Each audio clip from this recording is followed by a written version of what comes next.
Jadi karena seakan-akan belum melakukan. Indonesia itu dulu kedatangan Islam itu tidak pernah dipertentangkan antara Islam dan negara, sehingga diskusi itu sudah salah karena para wali itu tidak pernah mempertentangkan Islam dan keindonesiaan atau kebinekaan.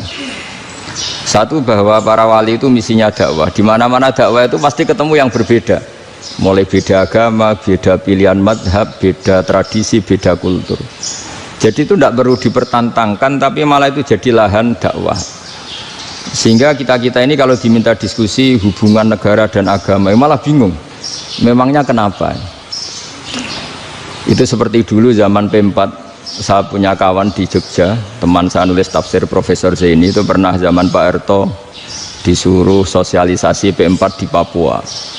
Apa hubungan Pancasila dan UUD 45? Itu orang Papua jawab, hubungannya baik-baik saja Pak. Jadi yang unik itu ketika disuruh baca Pancasila, 1 Pancasila, 2 ketuhanan yang Maha Esa. Nah, akhirnya 6 kan? Kenapa Pancasila jadi 6? Yang unik itu ketika ditanya, ini saya melihat langsung di TV 7 itu, Indonesiaku itu, ada anak-anak kecil ditanya, bendera ini milik siapa? Bendera merah putih itu. Jawabannya apa? Milik sekolahan Pak aja. Karena memang milik sekolahan. Itu yang tanya itu kaget. Milik sekolahan Pak. Nah, tentang tema ini mohon dibaca ini langsung start ya, langsung serius, karena tadi sudah kayak jurkam tadi, ini yang langsung khas ilmuwan. Ini sebagai penghormatan saya pada Yunisma, ini khas keilmuan. Imam Zuhri adalah gurunya Imam Malik. Ya, saya ulang lagi ya, Imam Zuhri adalah gurunya Imam Malik. Halaman 29. Ini langsung start saya baca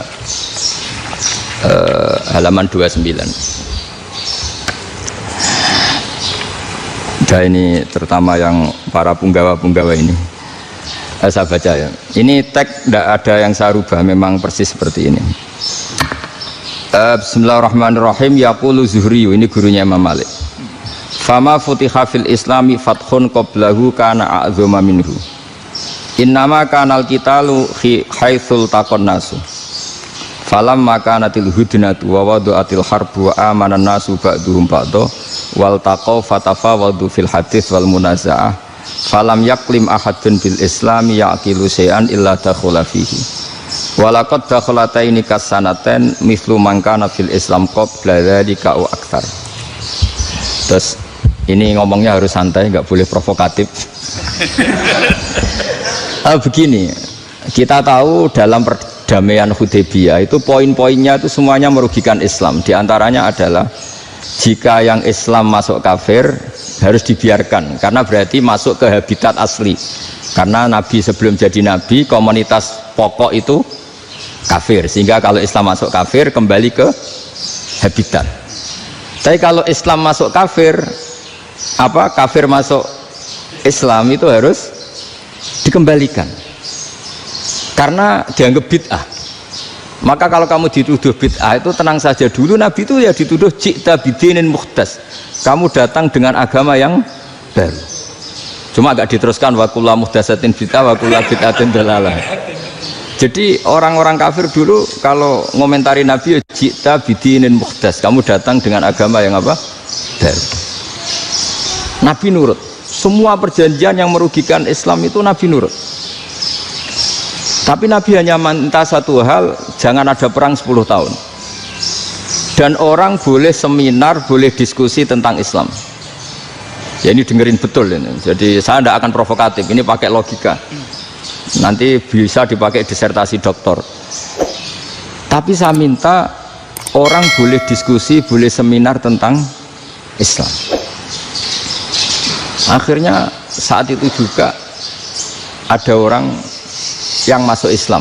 Di depan tulisan itu belum kering istilahnya. Datang ke situ, namanya Abu Jandal bin Suhail bin Amr. Itu datang ke Nabi, ya Rasulullah, saya ini mau masuk Islam. Kata orang-orang kafir, ini pertama Muhammad, kamu komitmen enggak sama perjanjian? Kalau kamu komitmen harus kamu kembalikan. Nabi bilang, ya Aba Jandal kamu kembali ke mereka, ke habitat mereka, yaitu menjadi kafir, di komunitas kafir maksudnya. Akhirnya nangis. Sayyidina Umar itu mendekati Abu Jandal, kemudian memberi isyarat supaya ngambil pedangnya. Jadi isyaratnya wong ini baca ora wis. Maksudnya orang-orang kafir. Tapi Abu Jandal nggak mau. Singkat cerita akhirnya kembali ke komunitas kafir. Tapi yang dikatakan Imam Zuhri cara analisis ini nggak bisa pakai provokatif, harus pakai analisis. Innama kanal qitalu haitsul taqon nasu. Yang namanya perang itu menjadikan orang tidak berpikir jernih. Ini poin yang diambil oleh Rasulullah. Kalau dibahasakan Nabi curi kesempatan, masuk Nabi dikatakan mencuri, meskipun itu hanya bahasa ya. Tidak mungkin lah kita bahasakan seperti itu. Saya ulang lagi ya. Kenapa ada perang berkesinambungan sampai tahun ke-8 Hijriah? Mulai tahun kedua ada perang Badar sampai tahun 8 Hijriah itu perang terus. Nabi sama orang kafir perang terus. Akibatnya apa Pak Profesor? Namanya perang itu ya nggak kau bermikir. Pokoknya agar ketemu Islam perang, Islam ketemu kafir perang, nggak kau bermikir. Padahal Islam itu bisa diterima oleh akal sehat, harus lewat diskusi, lewat pengamatan, lewat pemikiran, lewat pengendapan berpikir. Makanya Nabi tahu ini masalah besar. Kalau orang perang terus, itu gak kober mikir Islam, tidak sempat diskusi tentang Islam. Makanya Nabi hanya minta satu poin. Oke, perjanjian ini satu rutin semua, tapi saya minta orang kafir semuanya boleh mendiskusikan Islam, boleh seminar tentang Islam. Mereka bilang iya, pada pikiran mereka kan diskusi paling piye.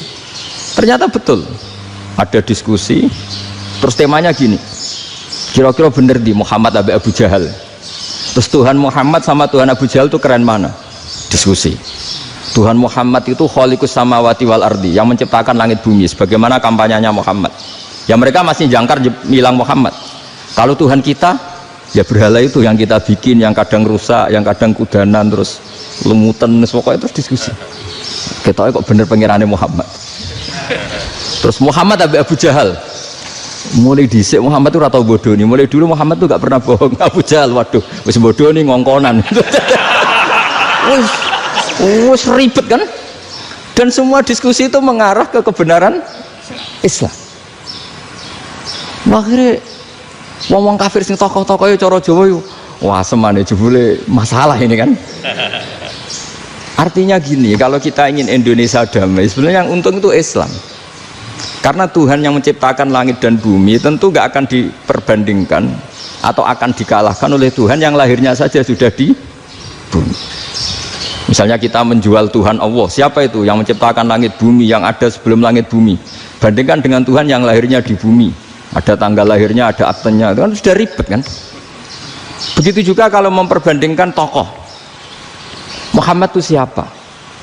Tokoh yang bisa menyatukan pan Arabik, tokoh yang begini-begini, yang sayang istri, sayang keluarga, dibandingkan dengan tokoh Abu Jahal, Abu Lahab yang corong jauh penggaweannya yang ngerugikan orang lain. Akhirnya orang itu mulai tertarik sama Islam. Makanya kata Az-Zuhri pakai bahasa dulu, falam yaklim ahadun bil Islam. Tapi kalau sekarang yang populer itu bahasa yatakallam. Sebenarnya yang benar itu bahasa kalimah yaklimu kalaman, karena masdarnya itu kalam, berarti sulasi nopo mujarrad. Tapi di fiilnya itu mujarradnya enggak kelaku, jadi di fiilnya takallama ya takallamu, tapi untuk masdarnya yang kelaku kalaman. Jadi ini agak unik, agak enggak lazim. Mestinya kan takallama ya takallamu takalluman, tapi di masdarnya kalam populer, tapi di fiilnya tidak populer. Saya teruskan ya, ini penting sekali. Jadi menjual Islam, kalau boleh dibahasakan menjual, itu tetap enak dalam kondisi damai.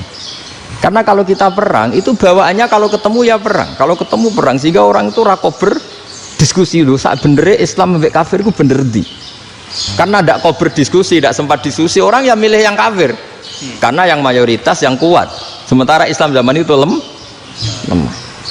Ya Nabi itu yang diminta hudnah, yang penting kita damai. Terus orang boleh mendiskusikan benar mana kita dan mereka.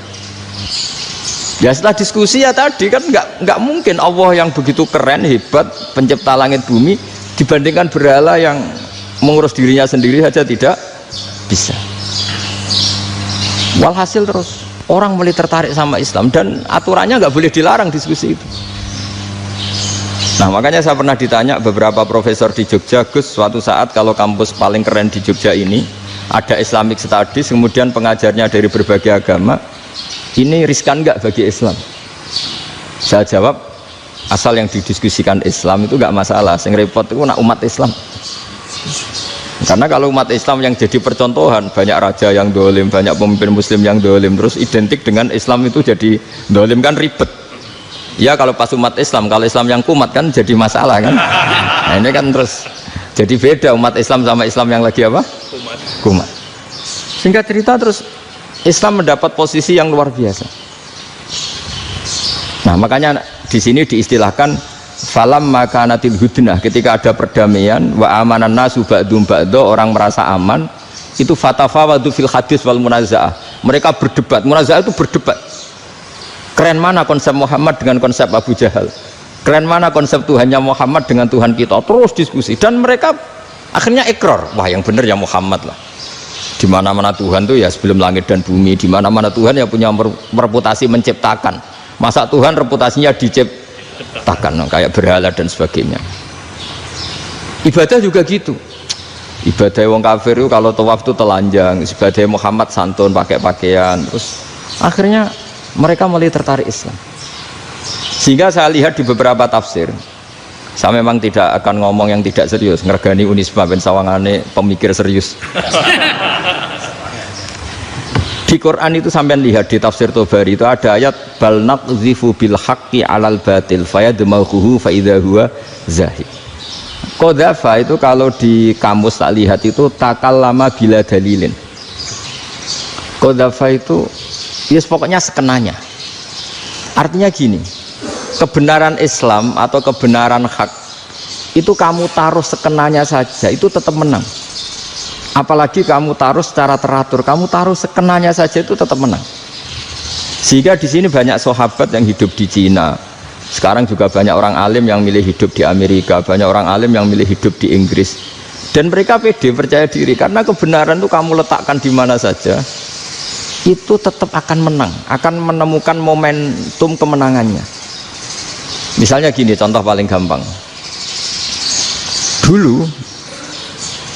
Dulu para peneliti, saya ulang lagi, dulu para peneliti itu ya datang kemana-mana, termasuk Ibnu Battuta, termasuk Ibnu Khaldun, ya semua peneliti itu suka neliti. Setelah diteliti, Quran itu satu-satunya kitab suci yang membicarakan sains, misalnya tentang falak, tentang astronomi, tentang asal-usul kejadian manusia, kejadian makhluk, juga bicara tentang geografi, geologis, semuanya. Sementara kitab lain hanya cerita tentang mawaid wal hikam wal ibar. Jadi diteliti kayak apa, pada akhirnya hak ini yang menang. Bal naqdhifu bil haqqi 'alal batil fayadmaghu fa idza huwa zahid. Saya berkali-kali cerita, ada ulama yang ahli matematika. Ketika ditanya kenapa kamu suka ngajar matematika, sampai muridnya itu ragu, ini guruku mlebu swarga ta ora, penggaweane mulang matematika. Tapi para muridnya bermimpi bahwa Imam Amudi itu disuruh ngajar para malaikat, dan itu pede betul dia. Kata Allah, ini ulama saya yang iman kepada saya setingkat iman kamu. Jadi malaikat itu tidak mungkin Gusti, kita menyaksikan langsung engkau, sementara ini di bumi nggak nyaksikan jenengan, kenapa bisa sepede dan seyakin itu? Akhirnya Imam Amudi disuruh ngajarin matematika. Jadi Anda kalau profesor itu nanti harus sempat ngajari malaikat, itu baru benar-benar profesor. Jadi nanti di akhirat ngajari siapa? Malaikat. Jadi ada seminar yang melibatkan banyak malaikat, narasumbernya itu seorang profesor. Itu ketika kenapa engkau begitu yakin kalau Allah itu Tuhan dan Allah itu Al-Wahidus Shomad. Terus Imam Amudi mulai nulis angka agak beraturan, 2, 3, 4, 5 sampai 1 miliar, 1 triliun, semuanya enggak beraturan. Kata beliau, nisbatus naini wasalasa ila ma la nihayatalaha iku nisbatul far'i ilal asli. Mbok angka sebanyak apapun, 2 dibanding 1 ya far'ul wahid, 3 dibanding 1 ya far'ul wahid. Semua angka yang enggak terhingga pun dibanding 1 semuanya far'ul wahid.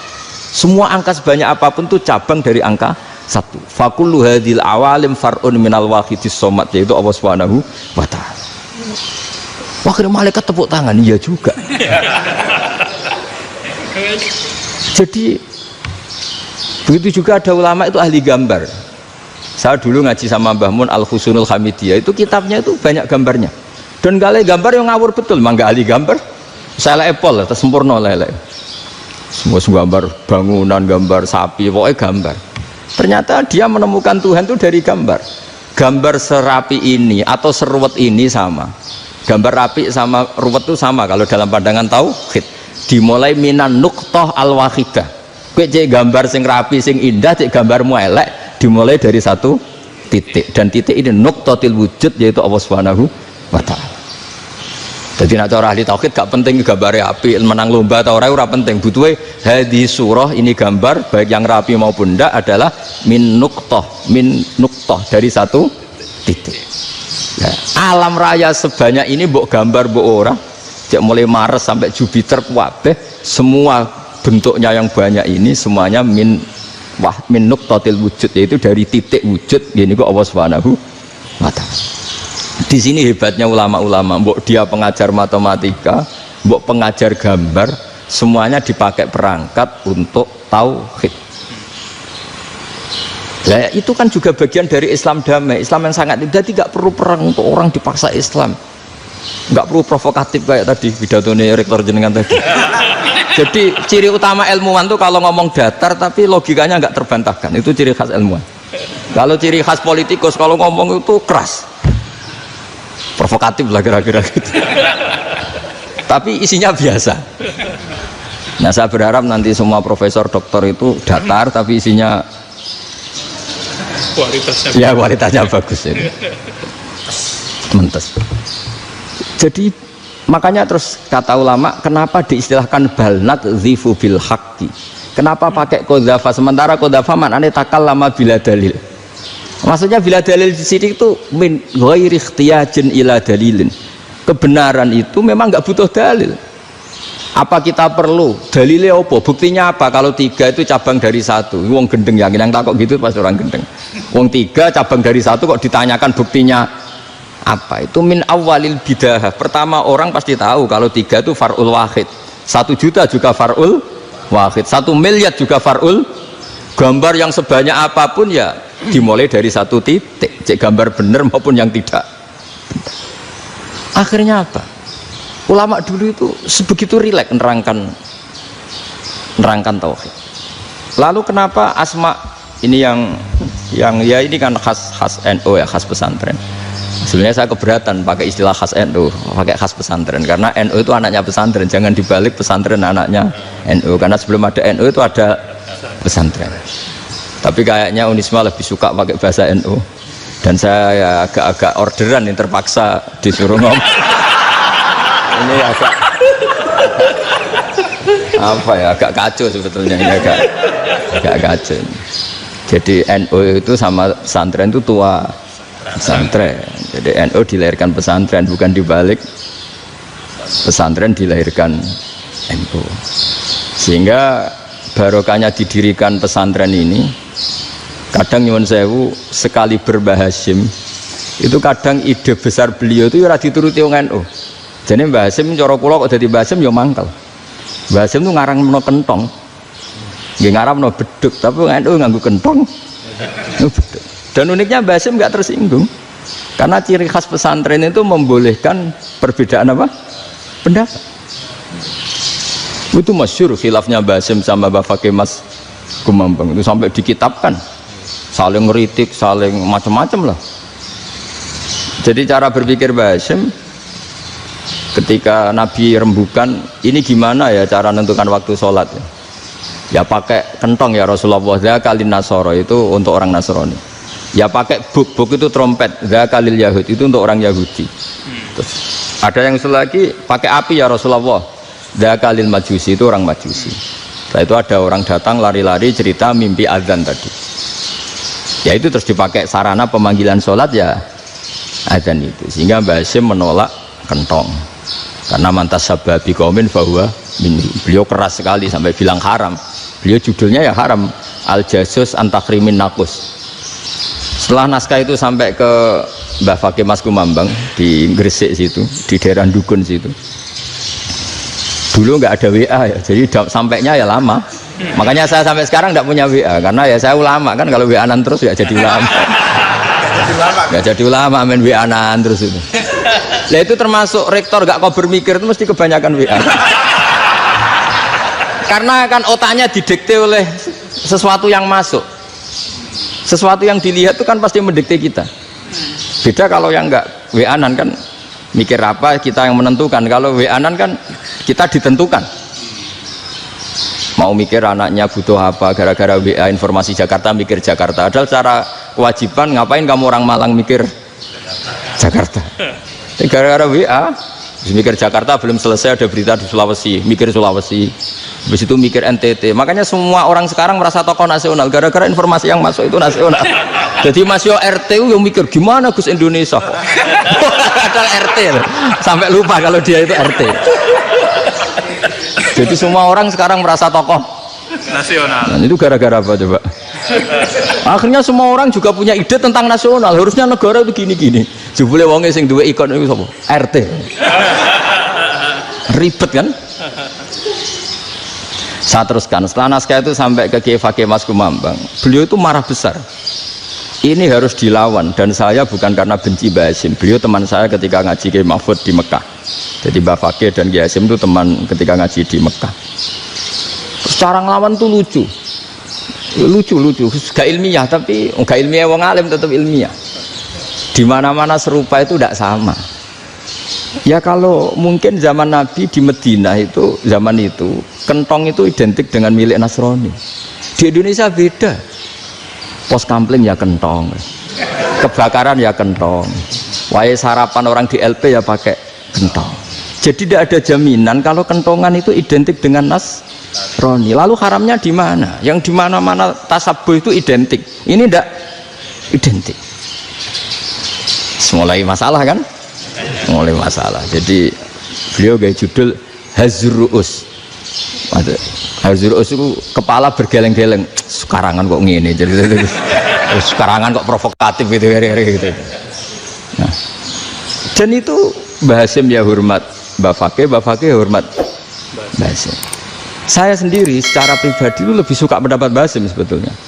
Karena bagi saya sholat itu sakral, ya sudahlah kalau sakral ya dipanggil dengan sesuatu yang sakral yaitu kalimat thayyibah adzan. Tapi saya tidak akan bilang kalau kentongan itu haram. Karena kalau haram alasannya mirip orang Nasrani, sementara pos kampling ya pakai kentong, ada banjir ya kentong, ada kebakaran ya kentong. Jadi tidak identik untuk misa atau untuk sholat ala Nasrani. Tapi itu dulu ya rileks saja, dua beliau itu ya saling menghormati padahal saling kritik. Dan dulu ulama yang beda madhab itu ya saling menghormati. Imam Syafi'i itu kalau sholat di kawasan Masjid Abi Hanifah ya tidak kunut. Ketika ditanya kenapa kamu tidak kunut sementara engkau berpendapat kunut itu sunat, ikroman di hadal madhab, saya sangat menghormati madhab. Imam Ahmad bin Hanbal itu berpendapat kalau orang pakai bekam, pakai iftisot atau hijamah itu batal sholatnya. Sementara Imam Syafi'i mengatakan tidak batal apa sholatnya atau wudunya tidak batal. Tapi Imam Ahmad itu ditanya, apa kamu makmum Syafi'i? Bagaimana mungkin saya tidak makmum sama wali kutub seperti Imam Syafi'i? Padahal menurut keyakinan Imam Ahmad ini sholatnya batal. Ini habis ikhtijam udah wudu. Tapi tetap saja beliau karena perbedaan pendapat di furu' itu lazim. Ya orang boleh berdebat lah. Ketika Unisma datangkan saya, itu saking senengnya kiai, saking sombongnya sampai ngatur kiai, kan nggak pernah bisa diperdebatkan. Itu kan orang boleh debat kan? Itu saking angkuhnya apa saking senengnya kan nggak jelas kan? Kan dan orang boleh setuju pendapat saya, yaitu ngatur kiai itu haram. Setuju juga Pak Rektor, ekspresi mahabbah itu ya macam-macam. Dulu sahabat ya gitu, sahabat itu ada yang nggak kenal wajahnya Nabi sama sekali sampai akhir hayatnya. Ketika ditanya, lo kamu itu sahabat kok nggak tahu wajahnya Nabi? Saya tidak pernah berani memandang Nabi karena ijlalan Nabi, terlalu menghormati saya sehingga tidak berani memandang wajahnya. Ada sahabat yang penggawaannya dulu wajah Nabi sampai bisa nyifati. Alfiu faminunil hajib, sampai bisa nyifati detail karena delok wajah Nabi itu ibadah. Ada seorang wali ditanya, kalau kamu di surga ingin nggak melihat Allah? Enggak. Loh, tapi semua orang ingin melihat Allah. Unazzihu dzalikal jamal an-nadhari misli, ben gak elek-elek Allah tak delok terima aku. Wong ra jelas. Berarti kok delok pengiran. Banyak. Jadi justru tapi karena saking takzimnya. Enggak lah, mosok sak aku kok. Makanya saya berkali-kali cerita, menurut kesepakatan ulama, soft awal itu paling baik. Tapi banyak juga wali yang kalau sholat itu di belakang. Koyok paling bener yang gue ngarep gitu. Bayangkan misalnya kamu semangat di soft awal di Masjid Haram, jebule sholatnya salah. Itu dari malaikat, gayanya gue ngarep, jebule raro. Ini di sini-sini wong, jebule bodoh gitu. Gayanya gue ngarep, jebule. Coba orang kalau sowan Mbah Mun, yang berani di depan itu kan ya ketuanya atau jubirnya kan, yang merasa tidak pati pinter-pinter kan mesti di pojokan. Artinya sudut pandang seperti itu ya sah saja, apa? Sah saja. Makanya banyak sahabat yang jarang sowan Nabi, alasannya takut ganggu Nabi. Banyak yang sering sowan Nabi, alasannya seneng Nabi. Yang sowan ya seneng Nabi, yang nggak sowan alasannya seneng.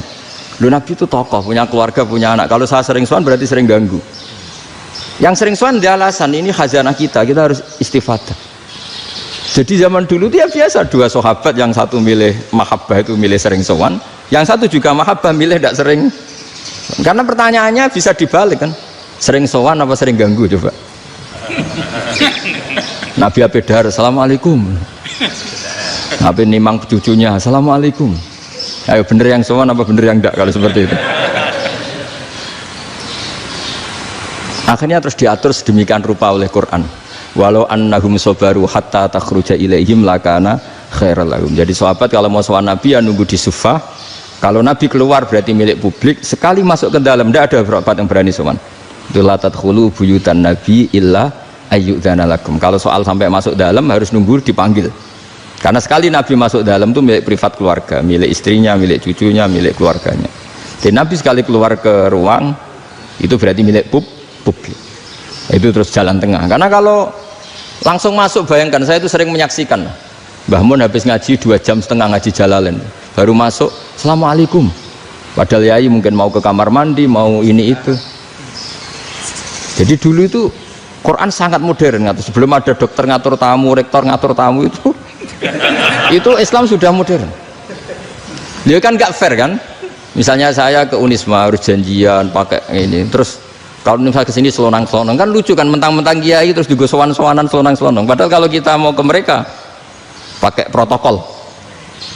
Sering tidak fair dunia ini, tapi karena aku kiai oleh gelo ya sudah. Akhirnya saya memutuskan gak gampang kemana-mana karena itu. Saya sering didatangi ajudannya menteri, Gus mau ada tamu dari Jakarta tanggal ini, mesti saya bilang, mereka milih tanggal yang mereka kosong, kok tidak mikir apa pas itu kosong. Tak jawab enggak lah, sebelum diatur bahasanya dan tawaduknya gitu. Akhirnya dibalik, datang lagi, Gus jam dengan kosong apa kita menyesuaikan. Lah itu lagi dia akhlak kata saya. Itu baru punya akhlak kata saya. Bukan masalah ini, bukan masalah gengsi ya. Saya sendiri itu dolan ke alumni itu jarang karena ya takut. Kiai kan yo nganggur, jam 09.00 nganggur, jam 10 nganggur. Bisa saja alumni itu kerja di pabrik, bisa saja yang latihan ekonomi di pasar. Sehingga kalau saya datang jam 9, iki kiai sing nilai santri ini, apa kiai sing ganggu santri. Nah karena orang ini melakukan rutin gak kok berpikir, pokoknya ngono jenenge silaturahim. Mau nyerah kok berpikir, padahal kalau diangen-angen ini kiai yang nilai santri ini, apa kiai yang ganggu santri ini karena datang di jam kerja. Nah, bayangkan kalau kebenaran dulu itu dikawal oleh satu peradaban perang. Jadi Nabi sesuai diangen-angen Nabi. Perang Badar menang Nabi, perang Uhud menang wong kafir, perang ini gonta-ganti. Apapun itu yang penting satu kesimpulannya, cara Rasulullah kesimpulannya satu. Orang tidak kober mikir kebenaran secara mengendapkan pikiran dengan pikiran jernih. Maka hebatnya Nabi ketika perjanjian, pokoknya saya minta nggak ada perang. Dan orang yang boleh mendiskusikan Islam. Itu luar biasa idenya Nabi. Karena bawaan perang itu wong kan nggak kober mikir.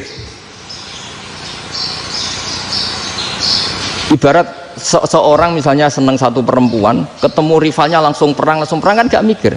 Tapi kalau kau bermikir, dia ngenangen cawe wedok iku ora seneng aku. Untungnya apa untuk wong ayu ora seneng, malah mau loro hati. Terus sudahlah, buruan dialihkan kemana kan gitu. Itu nak mau amen WA nan tukaran lewat SMS atau tarung langsung ora kau bermikir. Tapi kalau kau bermikir, akhirnya berpikir nih. Perempuan tadi sebenarnya yang disenangi siapa? Oke, ternyata senang Pak Erik. Sudah kita ngalah. Karena tidak ada nikmatnya kan menikahi perempuan yang sama sekali tidak mencintai kita.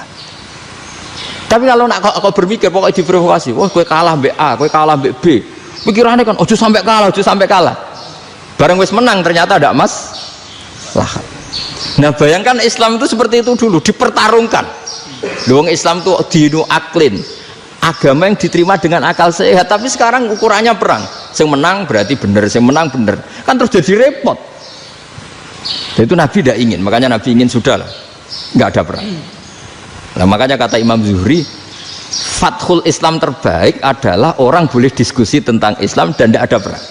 Lagi-lagi penting, tidak perang itu penting, silmun itu penting, perdamaian itu. Setelah tidak ada perang, akhirnya fatafawadu fil hadis wal munazah, orang boleh diskusi apa saja, termasuk boleh adu polemik.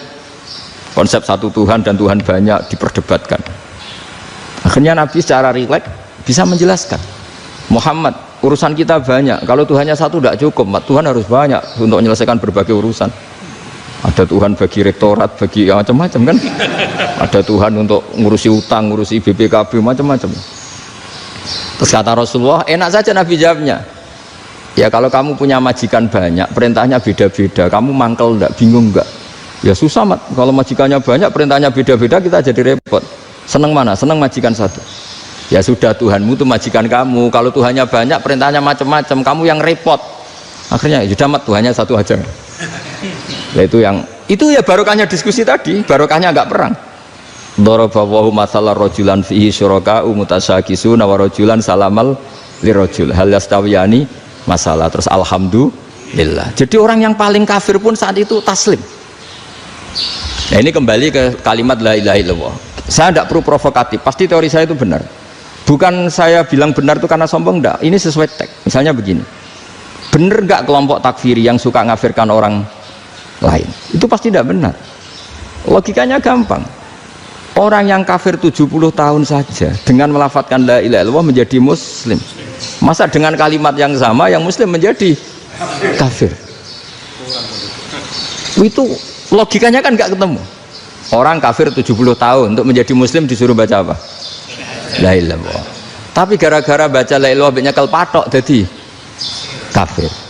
Pertanyaannya, loh ini kalimat apa? Kalimat untuk mengkafirkan apa kalimat untuk mengislamkan? Karena yang kafir dengan kalimat itu menjadi Islam, ternyata yang Islam dengan kalimat itu menjadi kafir. Itu ketemu nggak? Cara logika itu kan nggak ketemu kan? Makanya cara pikirannya Abul Hasan Asyadzili, dan saya setuju pikiran itu. Istighfar ini boleh orang Jawa Timur protes karena kadang beda manhaj, tapi jangan protes saya, protes Abul Hasan Asyadzili, kualat mesti sampean. Ketua Torekoh napa? Sadiliyah. Cara madzhab Sadili, dan Anda boleh berbeda madzhab, mencari khasnya wong kampus itu wani beda kapasitas lah, pokoknya butuhnya beda, dan ketok pinter, ketok kritis tuh. Cara madzhab Abul Hasan Asyadzili itu gini Pak Rektor, jadi istighfar itu baik, tapi ba'da kamali tauhid, setelah tauhidnya itu benar. Alasan beliau masuk akal. Ketika ada ayat fa'alam annahu la ilaha illallah wastaghfir li dzambik, bihadil kalimah, jadi orang boleh istighfar itu setelah tauhidnya benar. Alasannya Abul Hasan Asyadzili begini, qul lil ladzina kafaru iyantahu yughfar lahum ma qad salaf. Katakan kepada mereka yang kafir, sekali mereka tidak kafir maka otomatis dosanya masa lalu diampuni. Pertanyaannya, yang bisa menghentikan kekafiran itu kalimat apa? La ilaha illallah. Dengan hanya melafadzkan la ilaha illallah Muhammadur Rasulullah langsung yughfar lahum ma qad salaf, langsung dosanya diampuni. Berarti yang menjadi pengampun dosa lah, penyebab pengampunan itu apa? La ilaha illallah. Itu bahkan orang kafir belum istighfar. Di ayat itu kan Allah gak mensyaratkan setelah la ilaha illallah istighfar baru diampuni, enggak, asal la ilaha illallah langsung yughfar lahum ma qad salaf. Saya ulang lagi ya, jelas ya. Jadi kulil ladzina kafaru iyantahu yufar lahum maqad. Nah sekarang iyantahu, mereka berhenti dari kafirnya. Syaratnya pakai apa? La ilaha illallah Muhammadur, itu langsung yufar lahum maqad. Artinya apa? Ghufranullah itu bisa didapat hanya dengan mujarrodut tauhid, yaitu hanya dengan melafadzkan kalimah thayyibah. Dan sahnya istighfar juga berdasar kalimah thayyibah itu. Misalnya gini, orang kafir sebelum Islam melafadzkan astagfirullah, astagfirullah, astagfirullah, kira-kira diterima enggak? Enggak kan? Karena syaratnya istighfar ba'dat tauhid. Nah makanya dalam mazhab Sadzili istighfar itu setelah la ilaha illallah. Karena cara pandang ya seperti itu. Jadi fa'alam annahu la ilaha illallah wastaghfir li dzambi. Jadi dengan kebenaran tauhid saja ini sudah cukup kita insya Allah layak diampun. Karena innallaha la yaghfiru ayyusyraka bihi wa yaghfiru ma duna dzalika liman yasha. Jadi orang yang tauhidnya benar itu bisa diampuni Allah asal tauhidnya benar. Itu Allah ngendikan liman yasha wa yaghfiru ma duna dzalika liman yasha. Dawe Imam Suyuti walam yakun liman yastaghfir. Jadi orang yang bertauhid secara benar meskipun gak sempat istighfar itu tetap potensi diampuni. Karena bawaan tauhid itu sudah menjadi layak diampuni. Kayak orang kafir sekali ngelafadzkan kalimat tauhid, mbok gak istighfar langsung diampuni. Nah, karena melihat seperti itu, terus orang berlomba-lomba memperbanyak jumlah ngelafadzkan la ilaha illallah. Jadi kita yang alim, kita semua, saya tidak bilang saya, kita, termasuk yang di pinggir-pinggir saya, ngaku alim orang masalah lah, soalnya. Kita semua yang alim-alim itu tahu bahwa la ilaha illallah itu super. Sudah bawaannya tauhid, juga punya kelayakan diampuni. Nah kemudian nasib kita agak sial, malah kalimah ini dituduh bid'ah, dituduh khurafat. Mergo Nabi nggak pernah tahlilan, Nabi nggak pernah. Nabi nggak pernah tahlilan, kalau diartikan Nabi ratau mau la ilaha illallah, enak gak kalimah ini? Nah, ini provokatif ini. Jadi ini sudahlah keanehan-keanehan ini kita terima karena ciri utama wali, ciri utama ulama itu wa'udhu fisabilillah, harus pernah disakiti. Jadi kalau Unisma sakit kalau dituduh apa? Dituduh bid'ah itu berarti belum calon ulama. Calon ulama itu wa'udhu fisabilillah, harus disakiti. Jadi kalau kamu disalahpahami itu ya harus santai. Termasuk provokatif tadi. Iya, termasuk provokatif tadi. Termasuk diatur tadi itu. Jadi kalau cara berpikir kan, karena mereka itu memang kalau kita turutin itu memenya itu terlalu, kadang menghujat kita itu enak ya jadi GNU, ada orang mati datang, kiainya dapat makan, dapat rokok, terus pulang gitu. Jadi apa, terus kita kayak tersangka terus. Kita kan kayak tersangka terus, tertuduh terus itu. Terus yang orang NU ya memenya juga nggak kalah ekstrimnya. Boleh ya ajaran orang nggak boleh ngasih kiai gitu. Berarti boleh dong ajaran kikir. Jadi memang kadang apa ya, cangkem elek lah bahasa kasarnya itu. Itu memang kadang lebih mengenakan. Kalau kita datang ke acara mayat kan dapat makan, dapat minum. Kalau yang sohibul bed rokok ya dapat rokok. Kalau kiainya dapat wajib, kadang 20.000, kadang 50.000. Terus memenya itu kok setega itu ya, ada orang meninggal kok malah kita makan-makan. Seakan-akan kan kultur ini biadab kan gitu. Tapi yang orang NU kebalikan bales. Oh ternyata nggak boleh ya mayat disodakoi. Ternyata nggak boleh ya orang dermawan. Berarti Islam membolehkan medit ya gitu. Ya modus ini kan. Angen-angen itu luwih mandi timbang takbir ya kan. Karena ini kan memicu emosi kan. Memicu apa? Emosi. Nah tapi saya kalau disuruh bela mana itu tidak ada yang saya bela. Ya seorang sudah lah, kalau mau nganggur saja sudah itu bisa. Ya tapi itu memang apa ya, itu khazanah Islam, ada yang kritik ada yang enggak. Ya itu memang khazanah, ya biasa aja kalau saya biasa aja. Wajar. Karena dulu ulama itu sudut pandangnya itu ya seperti itu. Ada yang ulama suka ibadah itu sholat, ada yang milih apa tidur. Sampai Imam Ghazali bilang suatu saat ibadah terbaik di zaman akhir itu tidur kan. Sholat saja kalah sama tidur kan. Tapi itu loh ya, yang wajib tetap loh, terus kamu gak sholat wajib. Begini beliau mencontohkan itu. Ada orang sholat tahajud terus obsesinya itu ingin hajatnya terkabulkan. Sementara yang tidur obsesinya nikmati rahmatnya Allah, boleh tidur, bisa tidur. Kata Imam Ghazali, timbang kita tahajud terus nuntut pangeran atuk turu katanya. Mergo engko dia akibat terus setan memberi bisikan, lo nyatanya kamu tahajud ya gak terkabul. Berarti cerita bahwa Nabi ngendikan kalau doa tahajud mustajab enggak. Daripada ngono kan turu ora tau donga Ghazali. Timbang abri-abri Islam ya, timbang ngelek-ngelekin apa? Islam. Jadi ulama itu mulai dulu itu sudah berpikir. Banyak orang menjadikan tahajud, sholat malam itu media untuk hajatnya. Dan kalau nggak kesampaian ini mutung. Nyalahkan kiainya ijazah ramandi. Macam. Daripada ngono ora usah apa? Tahajud turu. Dan jenis kayak ini tuh banyak. Makanya ulama kayak saya itu saya naik dewi itu ya jarak. Saya sering didolani muhibbin terus bilang, Gus saya doakan gini-gini, saya mau nyalon bupati atau saya gini. Saya bilang gak waduh orang dungo, nak ramandi darani ulama dongane ramandi. Nak mandi kamu jadi bupati tetap nganggep karena beli. Sopo sing ora roh bupati saya gak beli. Ribet kan? Ketika mereka jadi ngunsurkan doa kamu apa karena kemarin beli? Yang beli maksudnya nggak beli nggak usah tersinggung. Jadi ribet ngadepin. Nggak artinya gini loh, boyo doa itu jangan dipakai begitu loh. Kalau minta nasihat, tak nasihati jadi bupati yang baik, gubernur yang. Kalau minta doa itu resikonya. Akhirnya gigi kalau diminta doa ya doa, sebenarnya diisinya itu nggak doa kemenangan. Selamat. Itu nggak selamat gitu. Karena ribet. Makanya Islam itu doa itu setelah iman. Aturan iman benar baru doa. Aturan iman benar termasuk Allah itu yaf'alu ma yasha, boleh melakukan yang dikehendaki. Allah nggak boleh terdikte oleh doa kita, nggak boleh.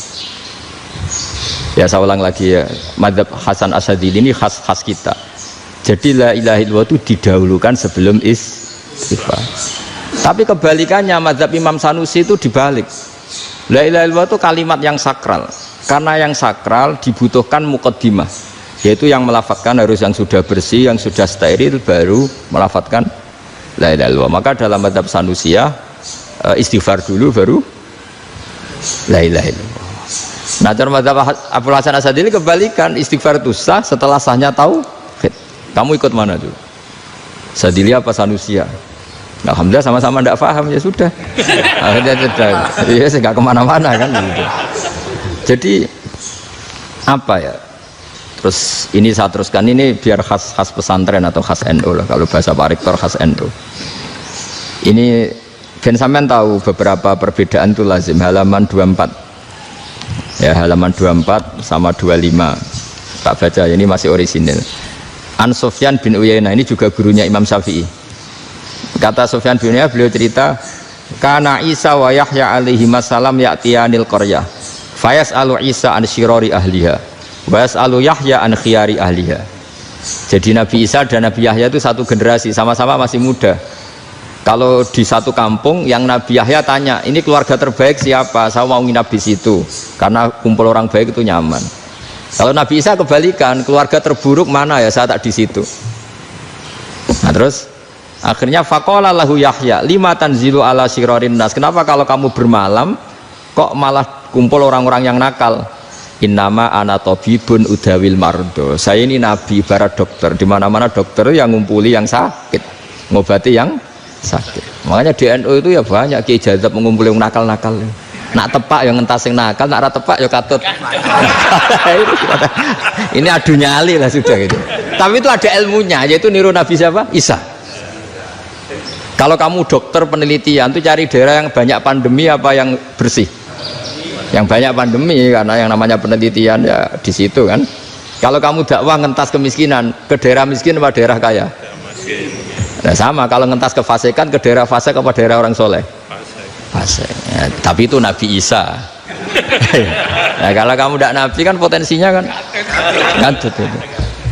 Tapi setidaknya bahwa kita sering disalahkan karena punya beberapa tokoh yang ngancani fasik-fasik, itu sebenarnya ada dalilnya, yaitu Nabi siapa? Isa. Nah terus masalah tegas dan lunak. Ketika ada mahasiswa misalnya pacaran, boncengan lanang dan perempuan, Itu pilihan kita apa? Kalau tegas, terus gak mau mendengar kita. Misalnya gini, contoh gampang, tak beri contoh Pak D. Jangan orang tua, nanti secara fikih itu beda. Nah ini kan kita orang pesantren, biasa ngaji fikih detail. Kamu Pak D seorang perempuan, mahasiswi misalnya, sering pacaran. Setiap ke situ sama pacarnya kamu diam saja. Padahal kamu dosen keislaman.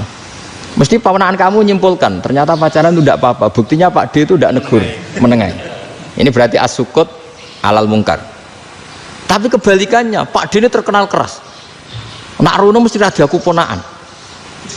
Akhirnya yura rono. Mesti ngerti nak mesti diamuk. Nah, dua orang ini sama-sama gagal kan? Yang lunak menjadikan ponaannya pacaran terus karena enggak negur sehingga dikira membolehkan. Sing keras juga gak sempat bina wong rono era wani.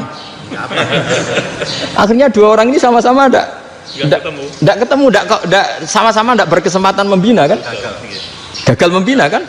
Karena yang keras ponaannya enggak pernah situ, berarti enggak bisa bina kan? Yang lunak membiarkan berarti juga ada bina.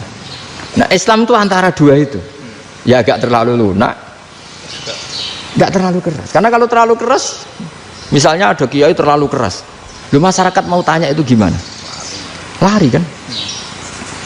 Lu saya ini punya pengalaman pribadi. Saya ini kan kecelok orang alim. Itu kalau pernah ya saya itu berusaha ya pokoknya ya umumnya orang alim lah. Tenang, terus anteng, enggak gejlok-gejlokan. Itu enggak ada yang tanya. Saya mimpi ketemu beberapa ulama itu disalahkan. Terus umat saya kalau mau tanya itu ke siapa? Wong alim wis wibawa, meneng tambah banget wibawane. Malah Quran sering gojlok rektor macam-macam. Terus wong wanita kok, saya biasa ke pasar pandangan dicegot orang. Gus, putri saya itu sering keluar darah tapi melebihi batas haid gini-gini. Kalau badhe sowan jenengan, gak usah sowan ngene mbek ngadeg-ngadegan. Terus tanya, yang haid berapa hari, Gus? Ya supaya rudat ilal adat sebelum dia punya penyakit istihadah itu berapa? 6 hari ya sudah, kembali 6 hari lainnya mustahadah, tetap sholat, tetap normal. Tapi kalau saya wibawa mau pasar gue tasbih dulu iku mesti wong salaman njaluk donga yakin lho. Tapi baru kayak rada uraan ketemu wong-wong dol pening ndi maaf pening ndi Gus beneran Gus ketemu jenengan kula wingi badhe tua kok. Akhirnya tanya dadi uraanku iku amdan lho nek sampean asli iki asli uraan. Karena ndak uraan lah tetap ndak wibawa kan. Jadi baru kayak uraan itu ya banyak. Saya itu kalau ngantor di Jogja itu banyak orang yang tanya. Ya biasa tuh banyak macam-macam. Karena saya uraan. Ke pasar ya orang, bahkan di bis sering ketemu orang. Wah beneran Gus kalau badhe sowan jenengan badhe tanya ini. Ya sudah di sini aja. Jadi semua itu diilmoni. Nabi itu punya sisi yang dua-duanya jalan. Memang beliau luar biasa, dipilih Allah yang luar biasa. Nabi ketika wibawa itu banyak sahabat yang bahkan mengenali wajahnya aja tidak bisa. Ka'anna ala ru'usihim at-thair. Bayangannya seakan-akan di kepalanya itu ada burung yang takut terbang, saking antengnya.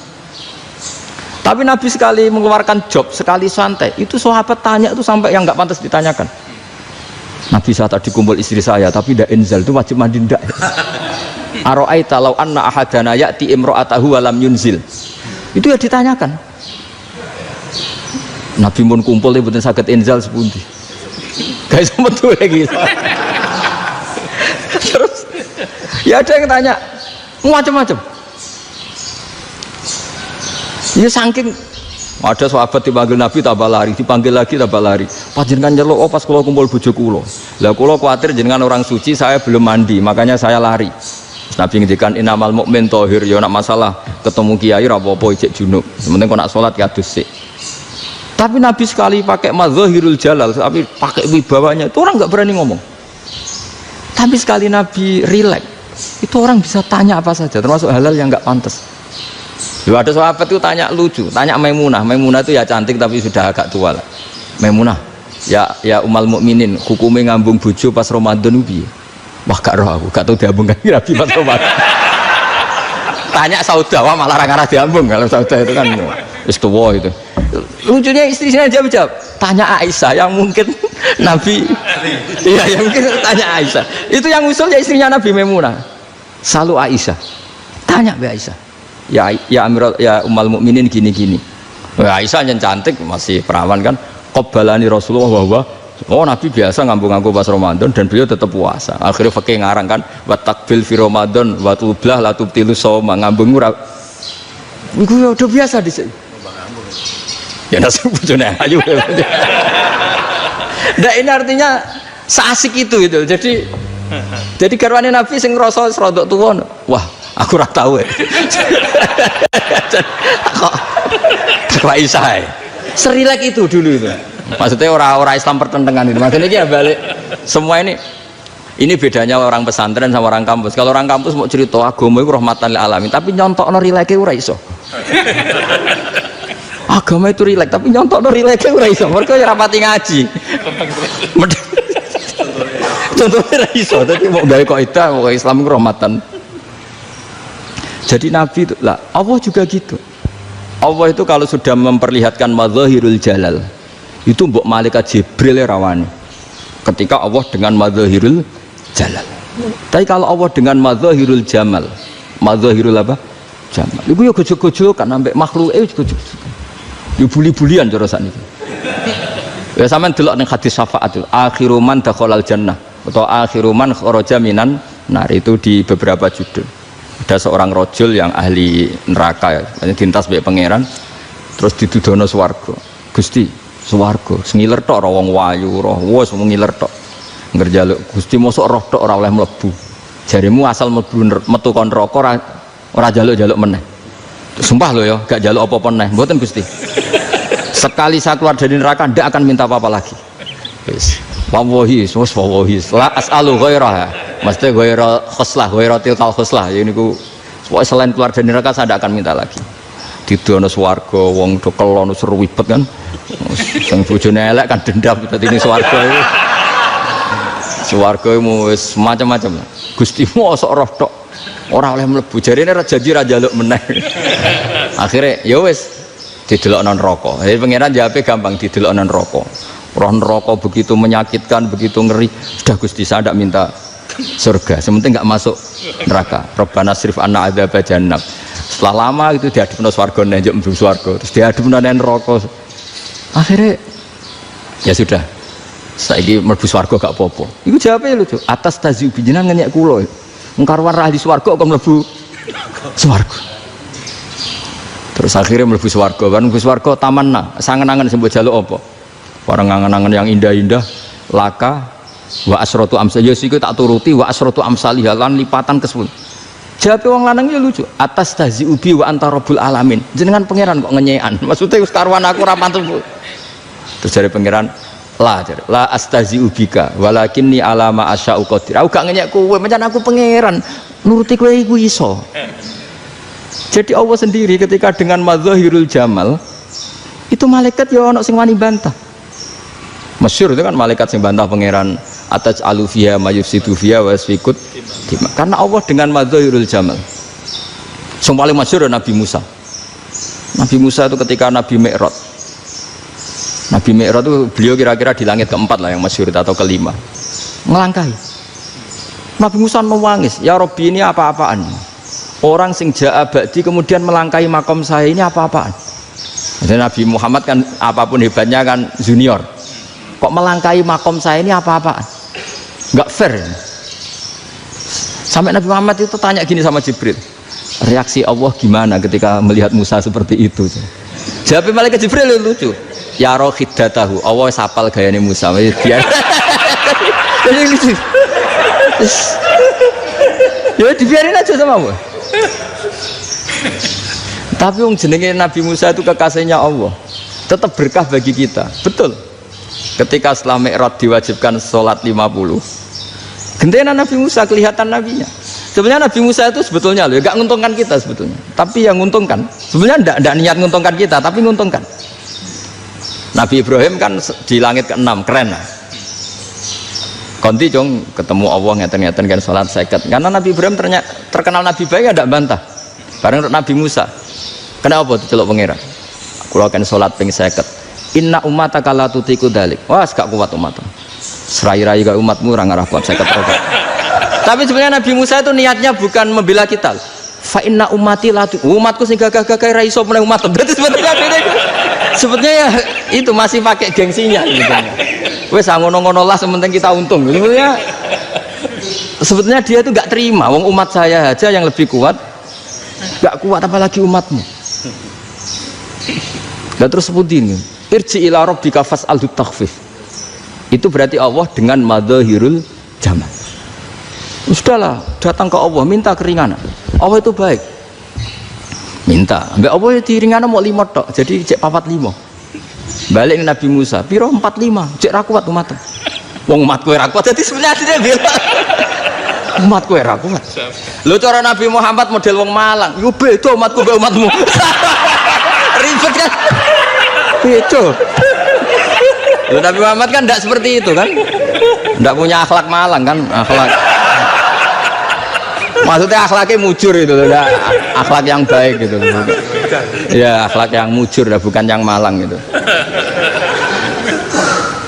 Jadi Nabi ya manut.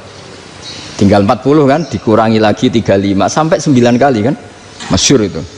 Ya kan kalau dikurangi 55 kan berarti turun naik kan 9 kali. Itu setelah 5 itu Nabi Musa aja usul masih ragu. Itu cara Nabi munggah nentek. Ini entek ya.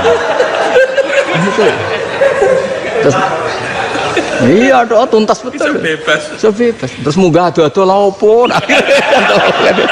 Ngapain itu? Akhirnya Nabi Muhammad sudah sampun ya kalimah Allah. Saya ini malu sama Allah Musa. Sudah 9 kali dan diturutin terus. Jadi Allah kalau dengan madzahirul jamal itu Nabi Musa biasa nego sama Allah. Tapi ketika Allah dengan madzahirul jalal itu Nabi Musa enggak berani. Yaitu di hadis syafa'ah. Hadis syafa'ah ketika manusia datang ke Nabi Adam, ya tuna Adam. Ya Adam anta abul basar ngene isfa'li ana inda rabbik. Kamu saya minta mensafaati kita. Nabi Musa, Nabi Adam inna rabbi qad ghadibal yawma ghadaban lam yaghdab qablahu mislah wa la yaghdab ba'dahu mislah. Ini Allah sedang murka besar dan tidak akan murka seperti ini lagi. Sudah saya tidak berani, nafsi. Nabi Ibrahim enggak, termasuk Nabi Musa ketika di itu ya enggak berani. Karena Allah dengan madzahirul jalal. Itu Nabi Musa enggak berani. Sudah saya sendiri itu pernah salah. Yaitu saya membunuh seseorang yang enggak disuruh oleh Allah membunuh itu. Yang pas jotosi orang Kipti. Akhirnya datang ke Nabi Muhammad. Pas ke Nabi Muhammad Allah dengan madzahirul jamal. Apa dengan madzahirul jamal sampai Kanjeng Nabi ngendikan analah saya akan memintakan syafaat kalian. Terus fa ahmadu rabbi bima hamida allamaniha rabbi. Saya muji Allah dengan pujian-pujian yang orang lain tidak tahu, hanya saya yang diajari, kata Rasulullah. Ya di sini menurut banyak ulama termasuk kitab yang saya baca, kenapa Muhammad sebagian namanya Ahmadu? Itu dari af'al tafdil eva Muhammadun Ahmadu min ghairihi. Muhammad Rasulullah itu kalau muji Allah di atas cara mujinya Nabi yang lain. Jadi Ahmadu bukan dari fi'il mudhari' lil mutakallim tapi dari af'al apa? Tafdil. Fa Muhammadun Ahmadu min ghairihi. Bahwa Kanjeng Nabi Muhammad sallallahu alaihi wasallam itu cara mujinya